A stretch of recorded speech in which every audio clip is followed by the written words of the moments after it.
quality of sound څه ته وایي. What is quality of sound? Two sound of same loudness.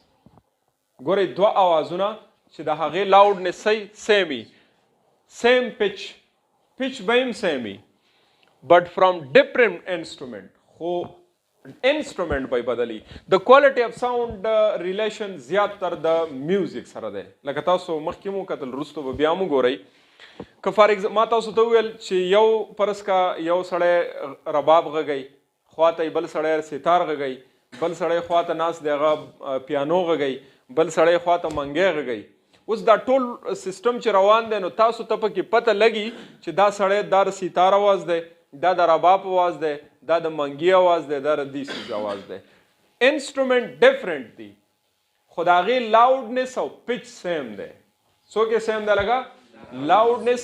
که چرته زمونږ سره two sound دوه اوازونه د یو سیز نه بهر کیږي, دوه اوازونه والا سیزونه دي خو چې د هغې same loudness دی, same pitch دی, but the instrument is different. یو ستار دی یو رباب دی, د ستار او د رباب د دواړو loudness same دی, pitch same دی, او ته پکې فرق کولی شي چې دا رباب غږیږي او دا ستار غږیږي. دې ته وایي quality of sound.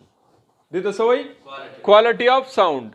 Two sound of same loudness, same pitch, but from different instrument can be distinguished from each other. That among the yobalna distinguish kolashu is called quality of sound.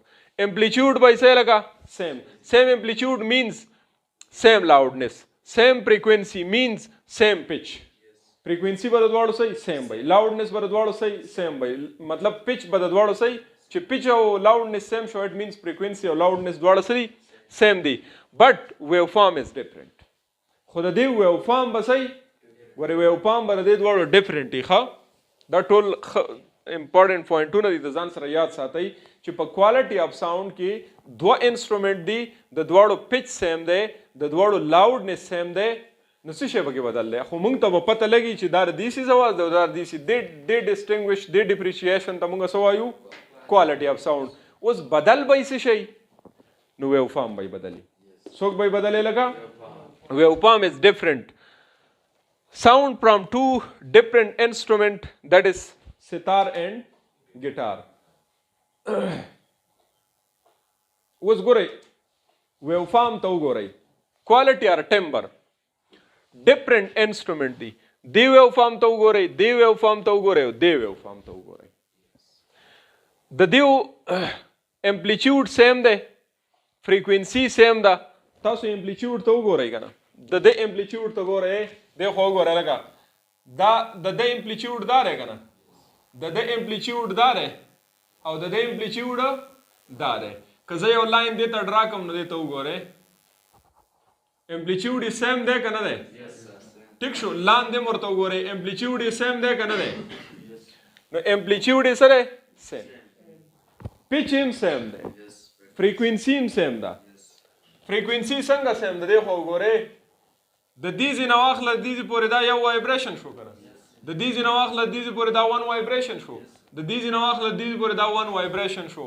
نو څوک یې سیم شو, امپلیچیوډ یې سیم دی, pitch یې سیم دی, مطلب frequency سیم ده او loudness هم سره سیم دی. خو تاسو د دې ویو ته وګورئ, د دې ویو ته وګورئ, د دې ویو ته وګورئ, د دې ویو ته وګورئ. دا ویوفارم د چا دی لکه دا د ټیونینګ فورک ویوفارم دی, دا ویوفارم د چا دی, دا د وایلن دی, دا ویوفارم د چا دی, دا د پیانو دی. نو ګوره ډیوایس بدل دي خو د هغې پچ او لاوډنس سره سیم دی او څه ډیفرنټ دی, ویوفارم یې ډیفرنټ دی. نو چې کله زمونږ سره په یو ځای کې داسې ډیفرنٹ انسټرومنټ دي د هغې پچ او لاوډنس سیم وي, تاسو یې ډیفرنشیټ کولی شئ چې دا اواز د دې سیز دی, دا اواز د دې سیز دی. دې ته مونږ څه وایو لکه کوالټي اف ساوند. دا رباب دی, دا ستار دی, دواړه اوازونه تاسو فرق ظاهرولی شئ چې د رباب پکې کوم اواز دی, د ستار پکې کوم اواز.